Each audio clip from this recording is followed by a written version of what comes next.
Janoah van Kekem, Evan Spargo. Welcome to the podcast. Like Anthony Cardew, Worrell Thompson. Hello. It's a bit, isn't it? It's a bit.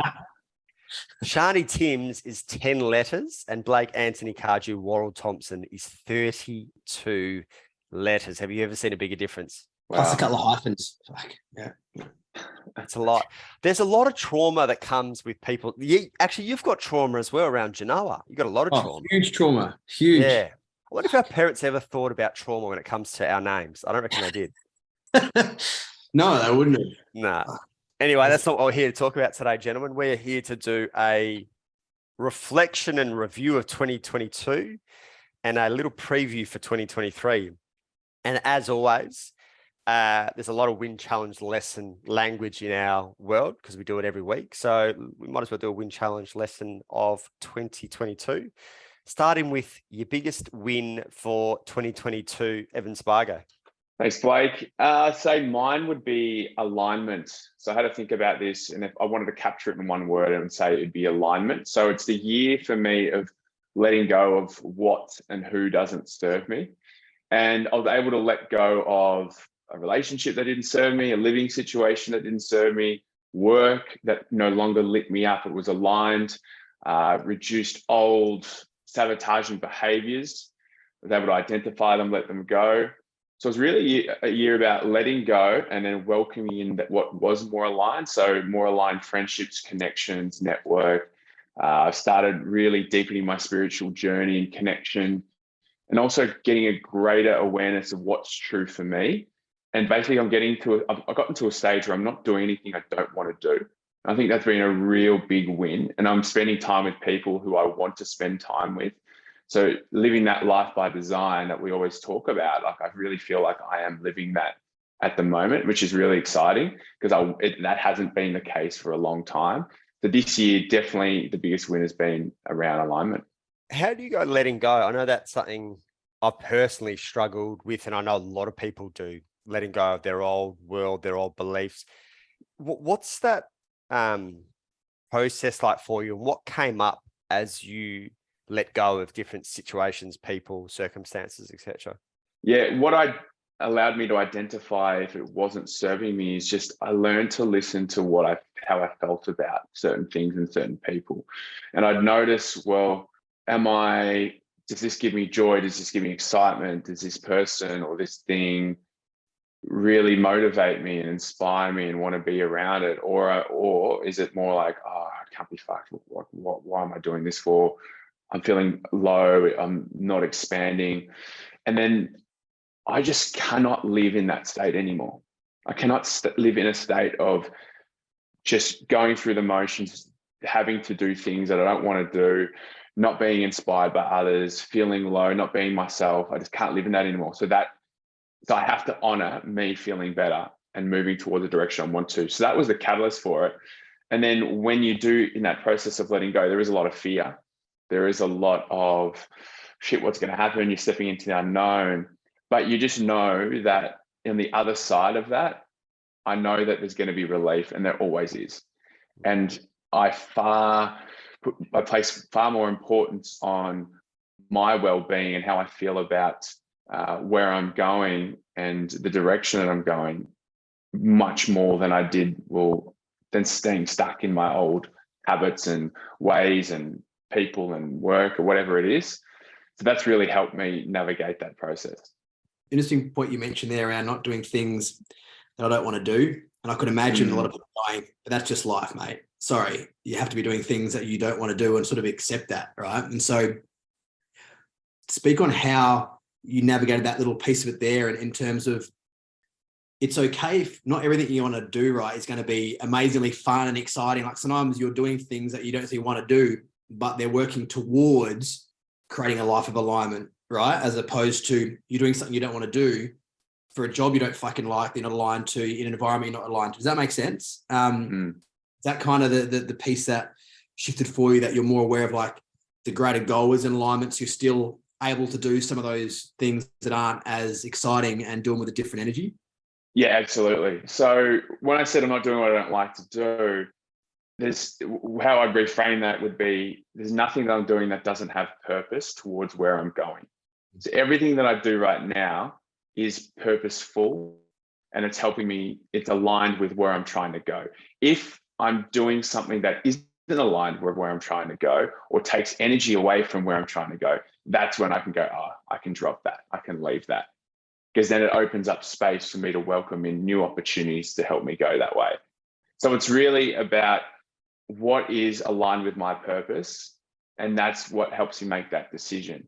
And I back myself in knowing that if I let go of something that doesn't serve me or going towards my purpose, it will create space for something to come in. And so there's a trust and there's a faith that as upon of letting go, you're creating space for something new to come in.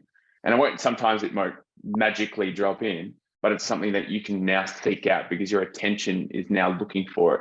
Because where our attention goes, obviously energy flows into and we attract into our life. So wherever I'm now focusing on and it's looking for a new opportunity, usually comes in because you're more proactive around it. Credit to you, what you said shouldn't be underestimated as well in terms of creating space for the new to come in and the trust and faith in that, especially in the unknown or in that little period between, requires a lot of confidence, clarity, and I guess conviction as well to be able to sit in that, because a lot of people will revert back to their old ways or fill that space with something that might not be aligned, or just fill the space because fuck, like I got to sit in this or sit with myself, whatever it might be. So that is that's a fucking talent, dude. And that's something that if there was one thing that people take away from what you just said, is the backing yourself, part in hope, part in faith, part in confidence in that space as well, between the kind of the old and the new. So well done on that, mate. JV, win for 2022. So I was thinking about this, and the win for me is actually looking back at this year, particularly the second half of the year, probably one of the most challenging years in terms of there was the situation with momentum, friendships, business, money, and I was in the driver's seat for a lot of that. And that took a lot of energy, and we were like treading water with momentum. We're kind of sitting there doing nothing. And then my business also has had the most challenging last little 6 months. But having said that, I'd look at it as being fucking hard.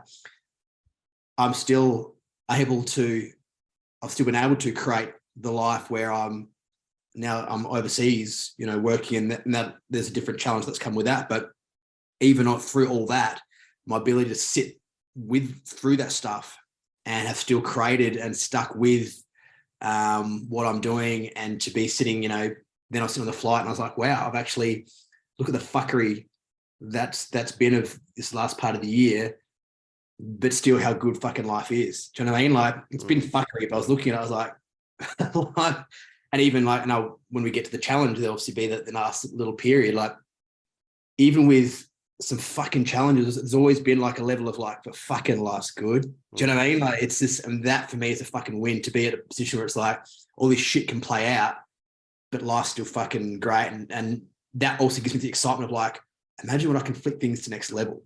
This is how things are when things have fucking been hard. For me, it's it's a fucking win, and it's a level of excitement as well. So that's been, that was how I reviewed the big win for me. What's that process like in that space of the challenge? What's that process like without becoming somewhat of a spiritual bypasser? Because it can, for a lot of people, just be the love and the light and not honoring or not acknowledging the challenge. So what's that dance for you like between honoring what is the fuckery and the gratitude for the good?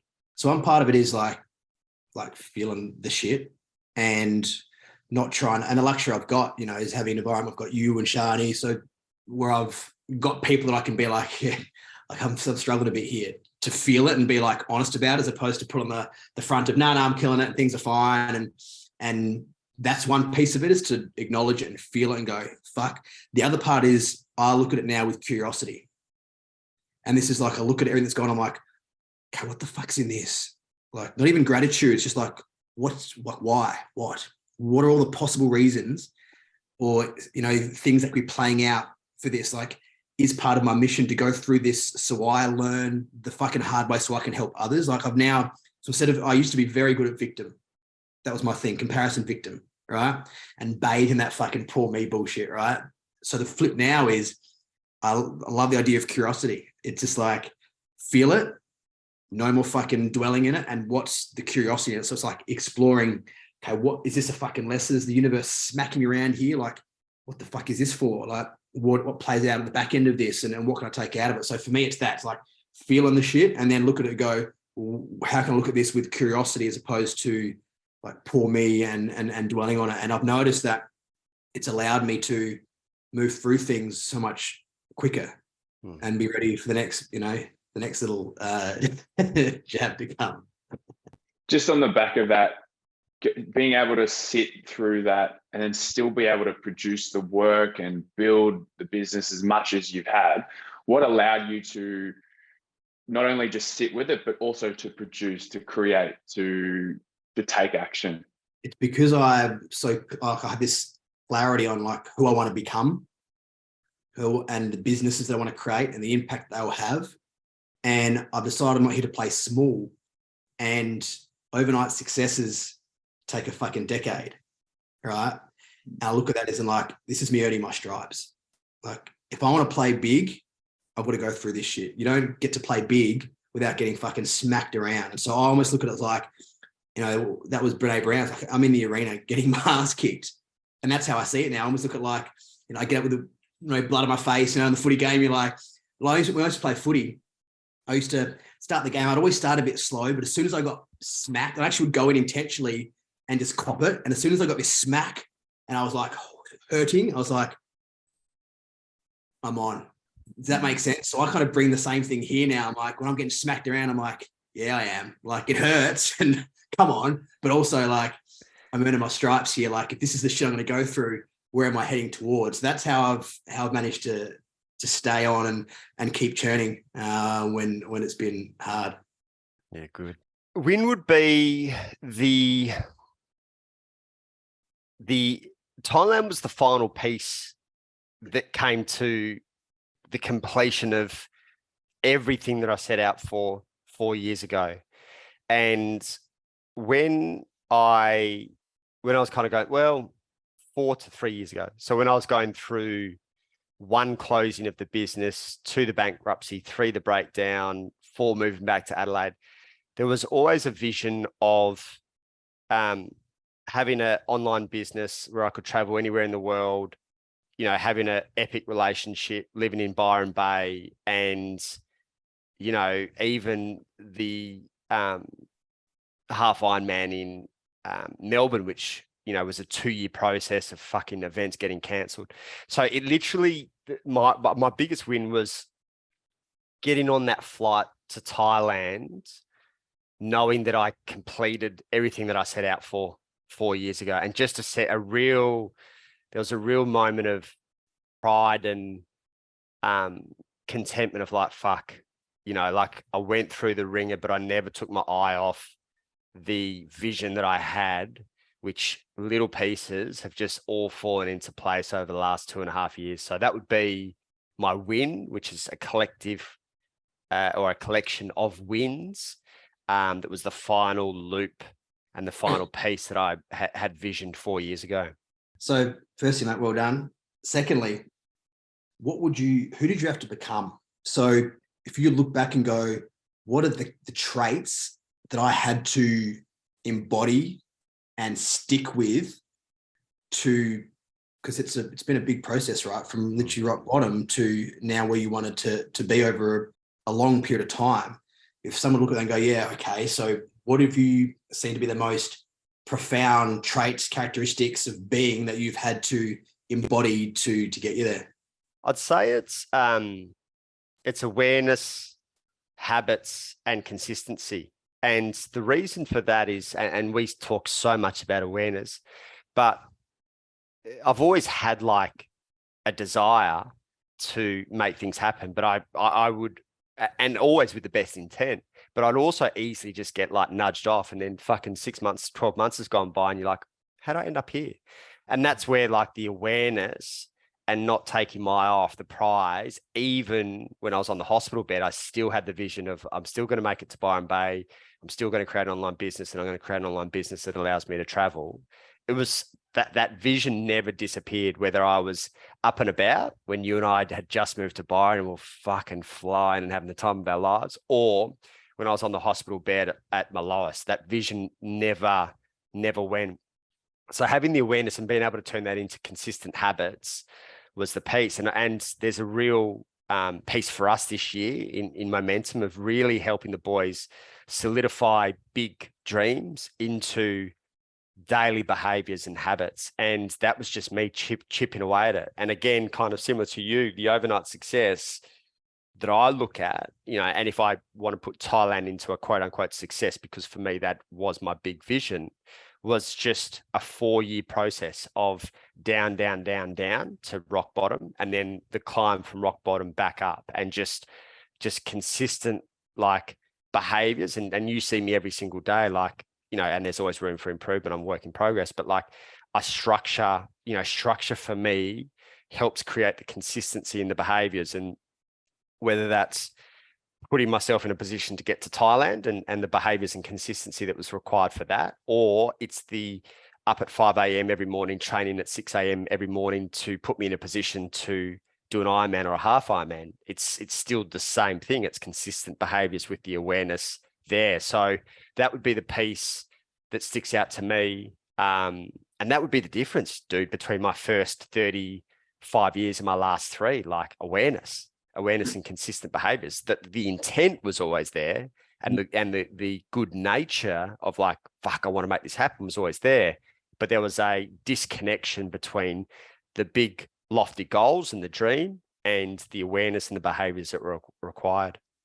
So I just want to touch this awareness piece, because I know that, a couple of years ago, someone talks about awareness. I'm like, what the fuck do you mean awareness? Like, what do you mean? I'm aware. Like, I get what's going on, right? You only, what you know.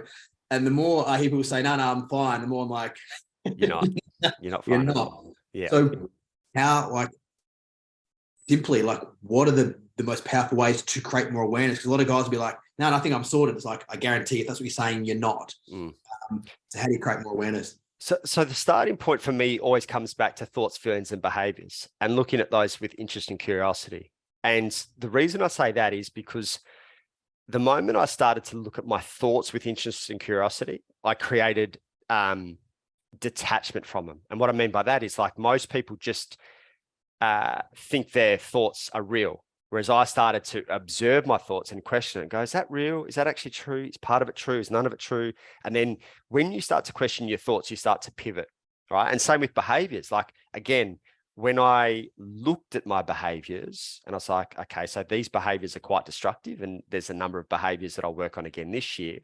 I needed to change those. And then my feelings, like, a lot of us as humans are dictated by our feelings, right? So if I'm constantly in having anxiety, and I'm constantly in overwhelm, and I'm constantly stressed, which is the way I lived my life in Sydney, then it's unlikely that I'm going to execute on the plans that I have. So in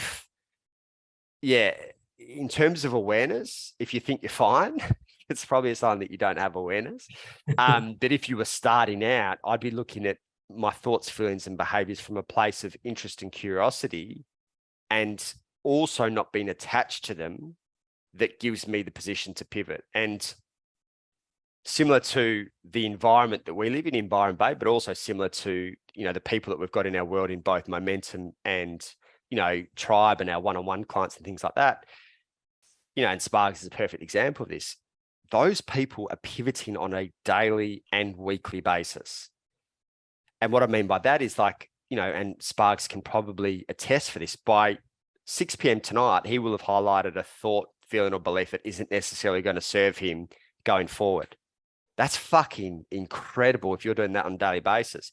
And then I gave this example last year, and I mean this with love and respect. And if they want their help, they'll reach out. But from a place of observation, I noticed a friend talking about a same behavior that they've been carrying for 6 years. That's fucking exhausting, dude. and here are the people that in our world who are noticing behaviors, thoughts, feelings that aren't serving them on a daily basis. And you imagine the confidence that creates in terms of being able to pivot shit real quickly when you're being able to bring to light the things that aren't serving you on a daily basis. Yeah, awesome. One more quick one before we move on, Blake. You mentioned talking about the big dream that you had, the vision that you created, and sticking to that. And I love that. And I see a lot of people who do have a vision, but then it never works out, or it's not aligned, or it's not burning enough for them. How did you know that this vision that you had for yourself was aligned for you? It felt right for you. It was just something that you just wanted to get to with everything that you had. Well, if you could see the goosebumps that are on my arms right now, you'd have the answer to it. So I want to say it would keep me awake at night, but that's probably not the right language. I would dream about it at night. I'd think about it in the morning. Every time I came to Byron Bay, I was like, this is my place. Like, it just sat in the back of my mind every single fucking day. And again, for every single day for 4 years. And probably, if I'm honest, well beyond that. Even when I was loving what I was doing in Sydney, I still had a dream of not having fucking bricks and mortar and these massive overheads. I still had the dream of being, essentially living that kind of laptop lifestyle. So that whisper that I had, I never tried to drown it out.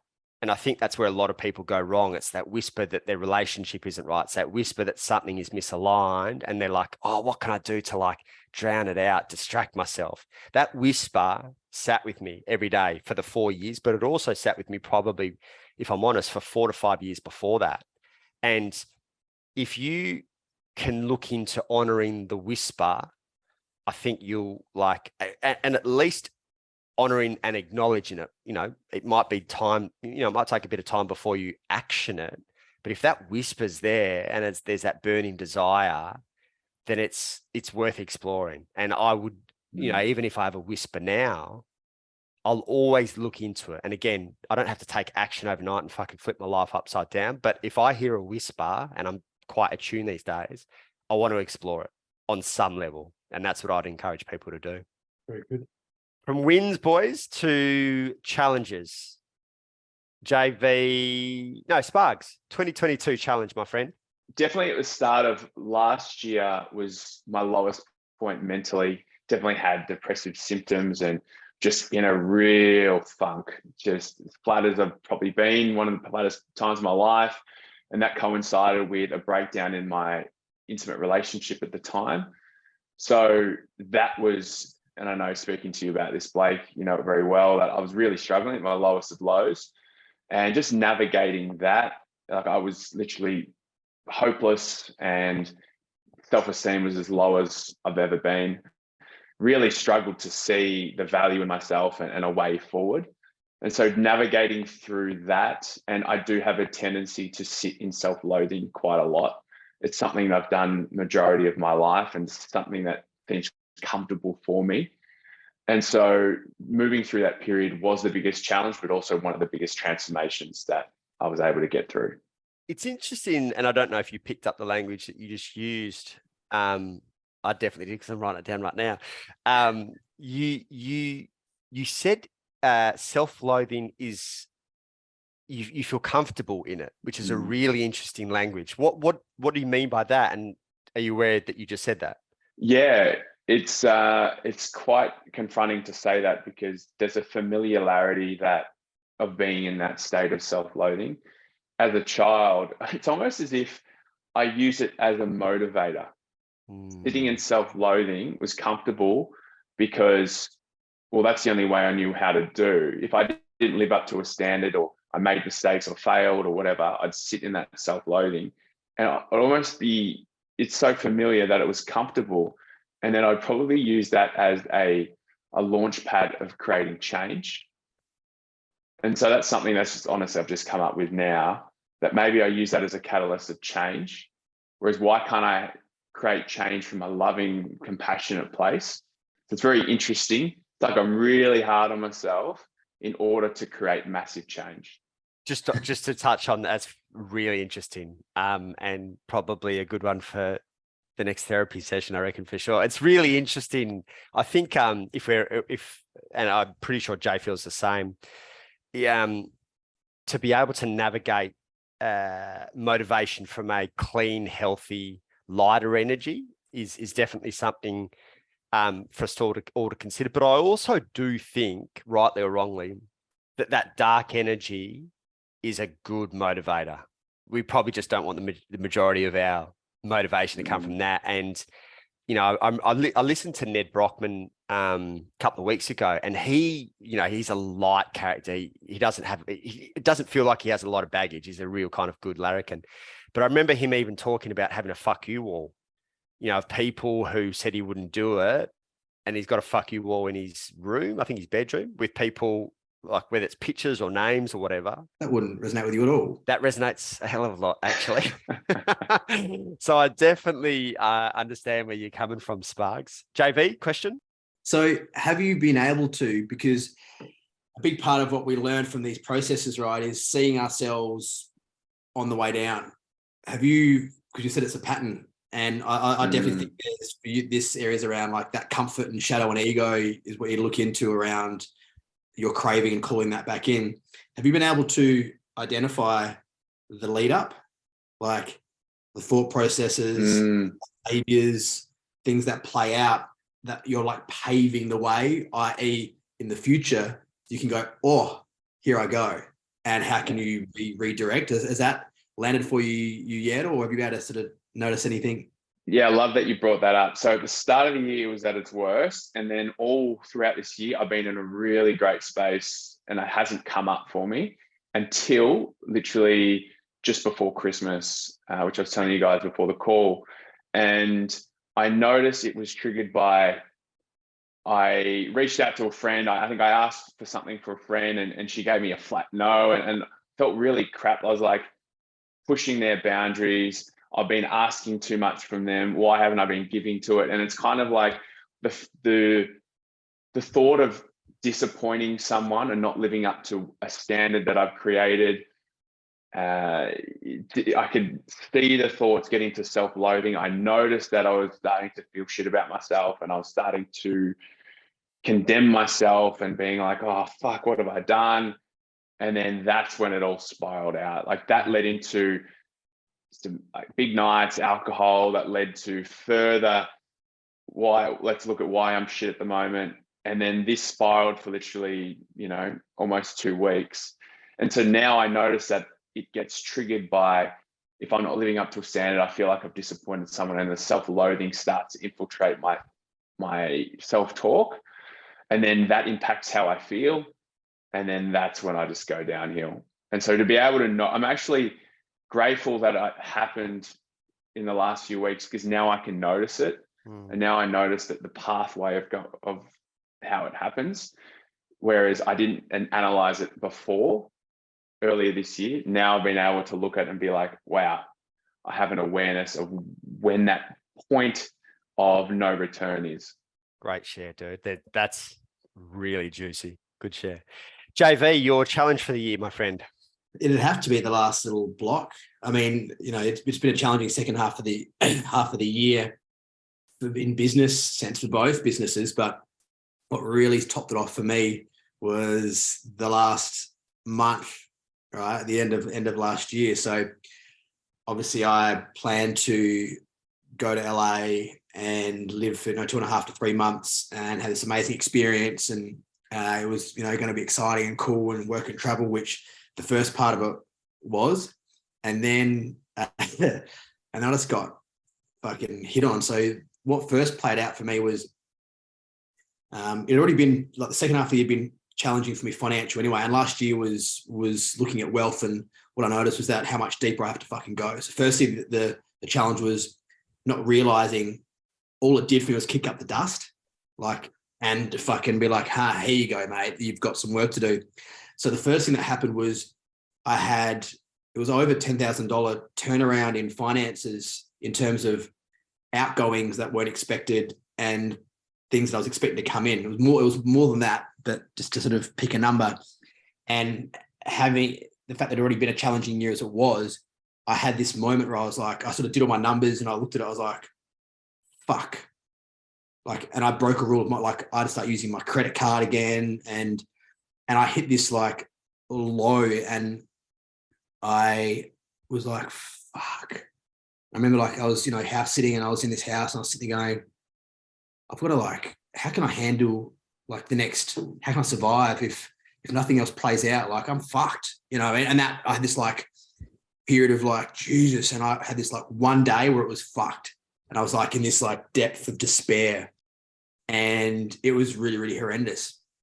But literally all I did is like, I spent the next 2 days like doing these processes and I managed to, I was so intent on doing these practices that I was doing them as I was like, I was dreaming doing them. I was so intent. I was like doing it as I was going to bed, lying in bed, listening to like fucking Carolyn Elliott, Joe Dispenza. I was doing it in my dreams. I'd wake up and be doing it without even realizing in my morning. It was wild. And I moved through it and I was like, oh, fuck. Then next I pulled a muscle in my stomach. And it was like, I could really get out of bed at one point. I was like, what the fuck is going on? And so I couldn't train anymore. So I was like waddling around, couldn't train. I was like, fuck, here we go. And that was like, that started to get better. And then I got punched again. So we're getting closer to Christmas here. And I was like, started to feel this pain in my ass. I was like, what the fuck's going on there? And it sort of got a little bit worse and I got some painkillers. And then I had this afternoon where it went like downhill. Like the pain that I felt is the worst pain I've ever had in my life.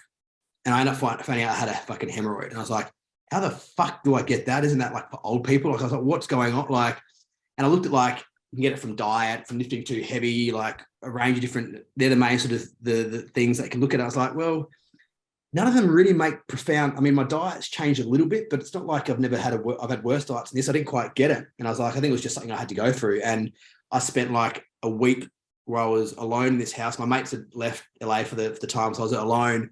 I couldn't go to bed. Like I was literally hobbled over because I was in so much pain. My painkillers were running out. So I had no painkillers. So I was like trying to rack and I had to feed these fucking cats I was babysitting. So it was like, I'd get up and like feed the cats and then like crumble back to bed. And I was just like in this hole. I was lying there. I was like, come on, universe. You've just fucked me financially. You fucking pulled my muscle. And now I've got this injury. It's also an embarrassing fucking injury. Like, what the hell is it? It's not like it's like, I'm sick. And so I finally navigated. I finally was like, okay, I need to get to the doctors because this is getting worse and worse and worse. So I was like, I rationed my last little painkiller that I don't normally have. I don't normally take them. I don't never have this sort of shit go on. And so I got my pillow, like went out to the Uber, took 10 minutes to get into the Uber, like sitting on this pillow in the car, get to the doctors, I waddle in there, like holding my pillow. I'm like, she's like, yeah, so our minimal fees, like at least $500 US. I'm like, what? She's like, and then plus the rest. I'm like, so it's going to cost me almost $1,000 just to go to see a doctor. I'm like, she goes, oh, there's a cheap one at the road. I'm like, I don't give a fuck. Just put me in. So I'm like, I'm sitting here on this, like another hit the financial, and I'm sitting on this hard doctor's chair with my pillow for 2 hours in the waiting room, like sweating, and the painkillers start to wear off. And I was like, oh, I'm going to finally get in the doctor and whatever. And he gives me his prescription. Then I get into the pharmacy. I'm like hobbling into the pharmacy. By the end, the painkillers are done. I'm like walking through the thing, like grabbing painkillers, like getting all my stuff. Like I sit on this chair. I'm like emptying out painkillers and like eating them like this. And this woman's like, excuse me, sir, you can't do that. I'm like, I don't give a fuck. Like I was like, I'm like sitting there, there's like sweating in this chair, like give them my prescription, like eating painkillers. It's like, someone just take me now. Like is this me at my rock? Is this what it's meant to be right now? My tracky pants, like it was. And then like finally like Uber back home. Like I couldn't even go to the shops to get food. I couldn't even move. I was like, I got some oats, was living off oats for a while. Like it was like, I was like, this is rock bottom, like financial, health, physical. I was like, what's like, it was almost like my little power. And plus I was in a different country, meant to be this amazing fucking experience. I was alone. I was like, it's the most sick I've been in a long time. And I was like, I'm only just recovering now. Like I had to cancel going to a Buck show in Vegas, like the Box Stick. I literally haven't spoken to a person like in person. I've been living in this house. Like I don't know what it's like to be social anymore. So let's just say that was really fucking like banged me around. It was a fucking challenge on all levels. What's the thought process in those darker moments, and how do you navigate that? My first instance is always to go to, my default is to go to, fucking why, mate? Come on, like what, what now? Like, what have I done wrong? Like, what's going on here? Like, why? And then the flip goes to, I literally looked at it, I was like, I need to be able to work myself out of this if I'm going to be able to help other people work through this sort of shit. Like if I'm sitting here, mentoring people who are going through a fucking shit time, like I need to be able to pull myself out of this shit now, right? And I almost looked as like, this is a test to be like, is all the work that I've done in the last few years, like, what is it? Is it going to help me or not? And I almost looked at it like, and weirdly enough, I remember saying this to you, like, even when I was in these depths and of like lying in bed, couldn't move, mentally, I didn't find myself in too many like depressive lulls. I looked at it as in like, again, like what's in this? Like, what's in this? Okay, universe, I've obviously missed a couple of nudges here. So now you're fucking smacking me. Like, what's in this? And that's what I looked at it as. I was like, what is in this for me? And what is in this greater than like, how's it going to feed what I was doing? And that's what I went to. And I looked at it as like, okay, cool. What can I take out of this? I was like, you know what? I just need to stop and just watch fucking guilt-free Netflix for 4 days. And I did that. Like, and it was just taking permission off, like to be like, I'm going to have to drop the ball with the businesses for a while and just almost look like it's a bit of a permission slip as well to like be shit at everything else. And it's almost like a little relief to be like, okay, I'm just going to have to let everything go. So I looked at that like, how can I, what's in this for me? And I've already started to see some things, which is really, really, really cool. And then like, okay, what is this forcing me to do? Like, is it like, just fucking stop, dude? And so I did that as well. So it was sort of similar to the last thing. It's like, what's in it? Like, what's in it? What's in it? What's in it? What's in it? What can I learn from it? How can I help someone else go through something fucking similar? Like, what are the lessons in this for me? Because it was empowering to also know that I had the processes to pretty quickly get me out, which was pretty cool. Yeah. Yeah. And just on that, when people go through these challenging times where so many unexpected things happen, there's pain involved, what anchored you to move forward? Like, what was something where you could, let's say you're climbing up a mountain and getting that next, hit forward, getting that next pitch into the mountain and just slowly climbing back up. What helped you anchor in those positions to move forward slowly? It was around identity. I was like, who am I? Am I the sort of person who gets knocked off and gives up? Like, what realm do I want to play in? Right. And I was like, no, I am the kind of person who can forge through fucking challenge. Does that make sense? It was like, this is who I want to be. This is who I am. Like, I'm the sort of person. So I always consider myself reasonably resilient, like I could cop a bit. More so, that used to be more so on a physical, like playing with footy in that sense. But I'm like, this is my test, like here. And that was it for me. I was like, who am I in these situations? Like, who do I want to play with? Like the names and the caliber of people I want to play with, and what do those characteristics look like? And that is someone who's like, I'm getting the fuck up. I'm dragging my swollen fucking sore ass to the Uber. God bless. Yeah, it's an intense story, mate. That is an intense initiation. Challenge for me would be, and you kind of touched on it before, Jay, is just the drag. And we made a couple of poor decisions business-wise, one that we made too late, and I think another one that we made too early and too quick. And just the drag of those that were just in the background. And, I'm fortunate, and I've been kind of very vocal about this. The last 2 years have been the best 2 years of my life. Prior to that, probably the worst 2 years of my life. So this year overall was really good. 2022 was really good.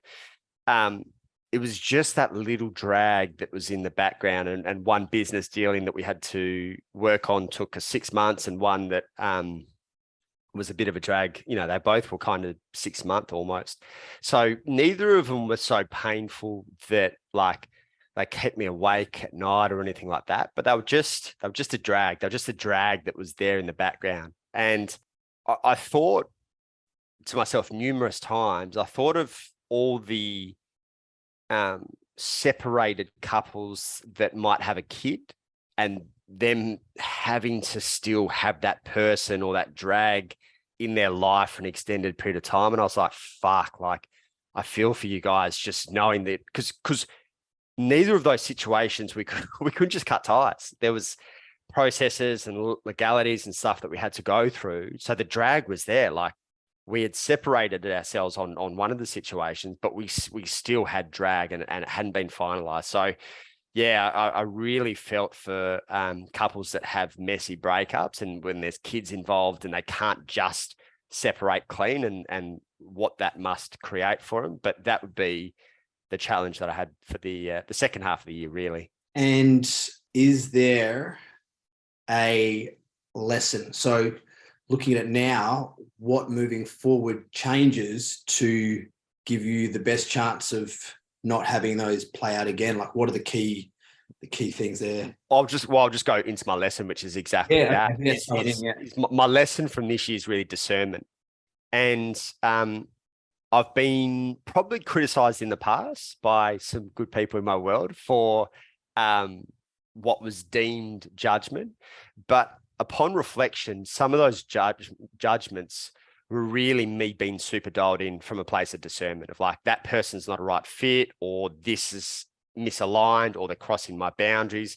And I was kind of pissed off with myself at different stages throughout this year for doubting my discernment, e.g. people would question it and I would start to doubt my own discernment.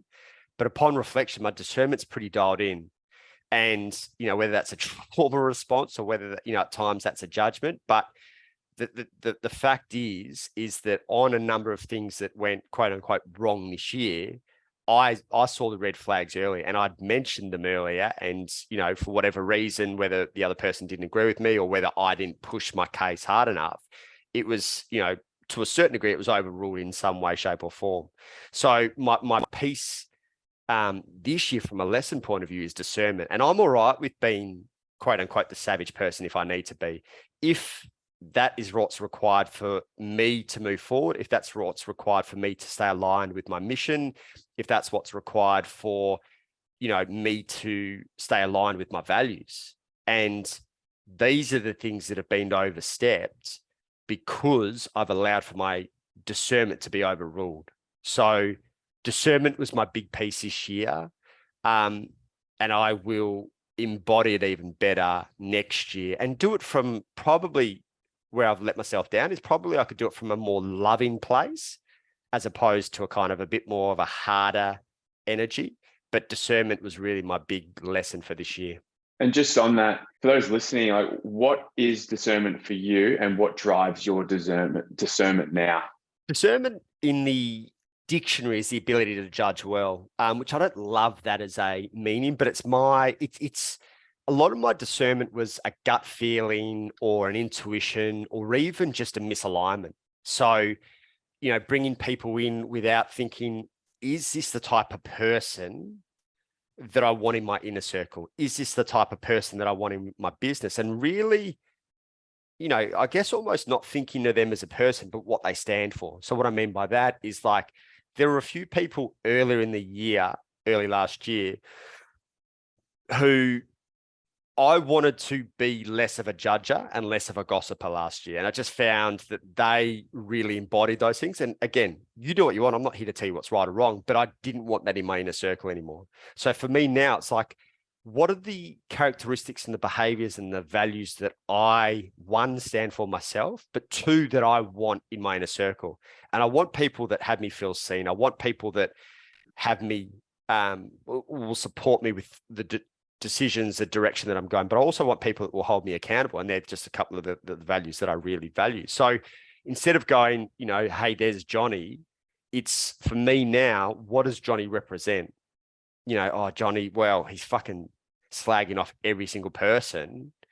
Cool, that's fine. You can do that, but he's going to do that about me as well. So I don't want Johnny in my inner circle. And cool, I can lovingly keep him at a distance and go, Johnny, you do you. I'm not here to tell you what's right or wrong, but from my discerning place and from my values and what I stand for and the people I want around me, that's just not an alignment for me anymore. So the discernment in the past, as I kind of said, probably came from a place at times of judgment, trauma, and probably at a level of harsh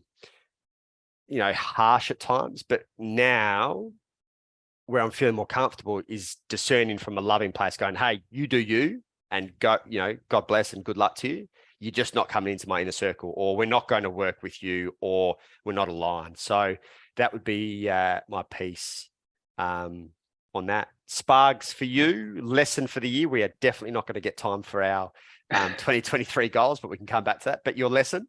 Yeah, so the lesson goes back to what we talked about with my win is, in order for us to grow, we must let go of what is keeping us from growing. So that's been the biggest piece, is learning that if I want to go where I'm going, be in alignment and grow to the person I want to become, I need to first identify what is stopping me. So many of us want to, when they think about change, it's like, what can I add to my life? What are the habits that I can add? What are the routines? What knowledge do I need? Blah, blah, blah, which is great. But then you're still carrying all this baggage along with the journey, which is slowing you down. So what I learned was that in order for me to propel myself forward and grow, is that I needed to let go of what was slowing me down, what was keeping me in my old habits that weren't serving me, keeping me in a funk, keeping me down, not allowing me to expand.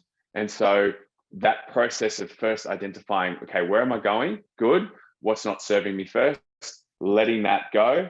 And then now I have space, more mental, emotional space that I can now welcome in all the resources, the support, the people, the thoughts, the behaviors, whatever it is, that allows me now to grow. And that's been just a huge lesson, is now when I want to make change and want to go towards a vision, firstly, what do I need to let go of? And then once I've done that, it's like, great, now I've got all this awesome space. What is it that I can work on now? And it's similar when I was doing my revision of the year. I was like, okay, great, let's look at what worked for the year, what didn't. Okay, what can I let go of from last year? I can now welcome in for the new year. And so that's the process that I take. Beautiful. And Janoah, in 60 seconds, your lesson for 2022? My lesson is reflection on myself, and the biggest barriers that I have had are distraction and impatience. So for me, the biggest takeouts and lessons for me is like noticing how that has led to me behaving and acting in certain ways that have held me back. So it's really, really simple. Like I'm now like, they're my things. It's like distraction and impatience, like distraction and impatience. Like I can see it now. I look back and I'm like, that was distraction. That's me fucking being impatient. That's distraction. That's fucking, and I can't see many of the challenges I've had that haven't been tied into that in some way. So yeah, that's big lesson for me. And I've always known I've been impatient, but then I sort of tried to rationalize it with like, maybe I'll just move through things quicker. Like, maybe it's not meant to be that slow for me, like, that kind of stuff. And it's allowed me then to be like, okay, no, next. And then, okay, no, next. And then, okay, over here. And patience isn't 6 months, like patience is years, right? And that's also like extending the time frame of like, what is patience? Patience isn't a few months, mate. Like patience might be a few fucking years. Are you all right with that? Actually, a big part of what's dialed into me is listening a lot to Alex Hormozy talk. And he's always talking about he's like talking about 20, 30 years down the track. Like, I've always been like 1-2 years down the track, right? And that's just like, I'm like, okay, there's a reason why these guys, and even looking at like Ray Dalio and listening to him stuff a lot, like he's talking about investing for when he's, when you're 80, you're like, what? And for me, that was I struggled with impatience, but I'm not waiting until I'm 80 to fucking have all the good shit I want next year, right? So it's been a big shift for me, a big lesson is around like patience, lengthening that time, and dialing in like simple things, consistent. So yeah, lesson, simple. Beautiful, boys. We've got another podcast in a minute, so we'll have to bounce, but we will organise another time to do our preview for 2023, how we're structuring it, what our goal or theme is, what behaviours we might need to implement, and maybe those can help people map out their 2023 as well. Cheers, boys. Beautiful. Thanks, boys.